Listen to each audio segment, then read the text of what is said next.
From an 81-year-old man violently shoved in Oakland, California, to a woman attacked on the streets of Flushing, Queens, searing images of unprovoked, hate-spewing acts against Asian Americans. While these incidents have surged over the past year, they are nothing new. Even families like mine that have a history of many generations in this country are portrayed as foreigners, or that we don't belong, or that we don't have a right to be here. Amy Chin grew up in the Bronx. Her great-grandfather arrived in the U.S. in the mid-1800s. Her family history was part of an exhibit at the New York Historical Society titled Chinese American Exclusion Inclusion.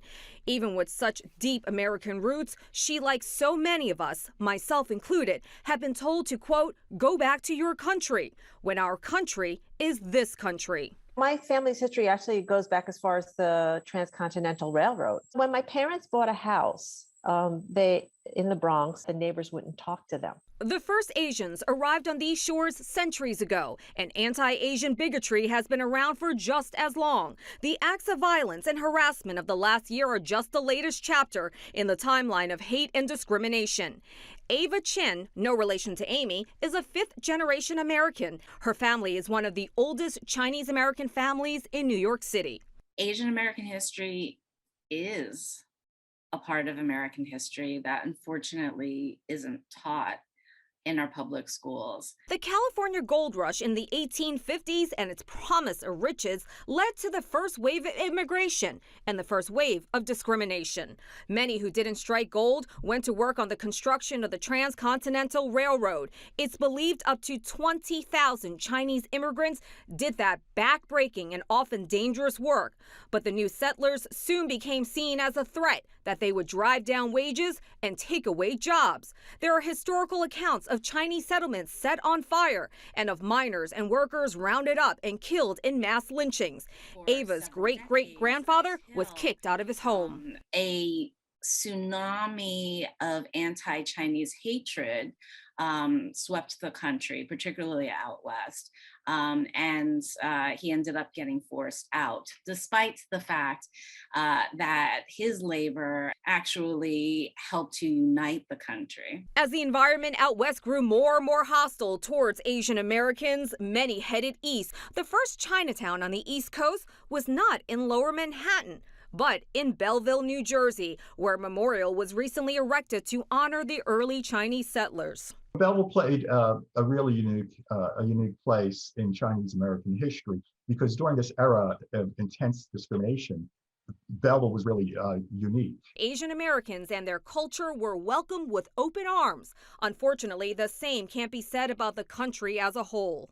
If you look in the history books, I mean, you see like there are local town ordinances or policies where Chinese were not allowed housing, or they were paid less. Throughout U.S. history, the federal government has passed legislation that specifically targeted Asian Americans. The Chinese Exclusion Act of 1882 limited immigration based on nationality. At that time, like today, negative and false perceptions that Chinese people carried diseases like malaria and smallpox were pervasive. The Exclusion Act was finally repealed 6 decades later. By 1942, the U.S. was in the throes of World War II. Nazi Germany was the enemy, as was Japan. President Franklin Delano Roosevelt signed an executive order that forced Japanese American families from their homes and into internment camps throughout the U.S. They marched up, stomped up the porch, with their fists began pounding. That is burned into my memory. I will never forget that horrible, terrifying morning. Audiences know him as Star Trek's Sulu, but George Takei has also become an outspoken advocate for Asian Americans and an activist for social justice. As a child, he spent time in 3 different internment camps. Those cruel years, the subject of his book, They Called Us Enemy, and a 2015 Broadway show, Allegiance. They took everything from us, our homes, our bank accounts, our freedom. Over 120,000 U.S. citizens were incarcerated in camps during the war, eyed with suspicion for one reason: their Japanese heritage. We looked different. We were accused of looking like the enemy. That was the only crime we committed. In the 60s, the Immigration and Nationality Act brought a new policy aimed at reuniting families and bringing skilled labor to the U.S. Many immigrants opened businesses like restaurants and laundries. These are photos of my own grandfather's laundry shop in Brooklyn. Still, unfair accusations of Asian Americans taking jobs away from white workers persisted. The painful story of Vincent Chin unfolded in 1982 Detroit, the heart of America's auto industry during a time Japan was outpacing the U.S. in that market.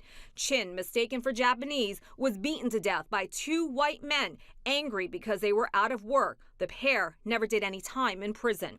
That name gets further and further away from China as opposed to calling it the Chinese virus.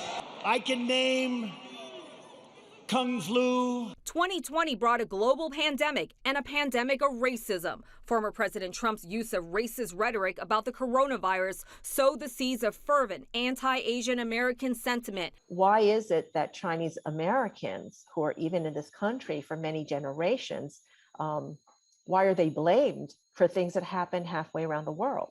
Just as in the case of Vincent Chin, it is still difficult to get justice for victims. We need more leadership from our political leaders and our law enforcement officials talking about the importance of addressing these as hate crimes. Advocacy group Stop AAPI Hate received nearly 4,000 complaints nationwide in the past year. The true numbers likely higher as many cases go unreported, but more and more victims are fighting back.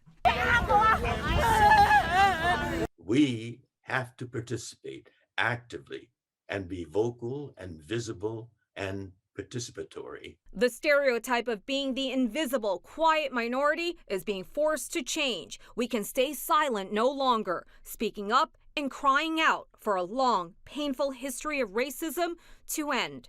I'm Shirley Chan for Pix 11 News.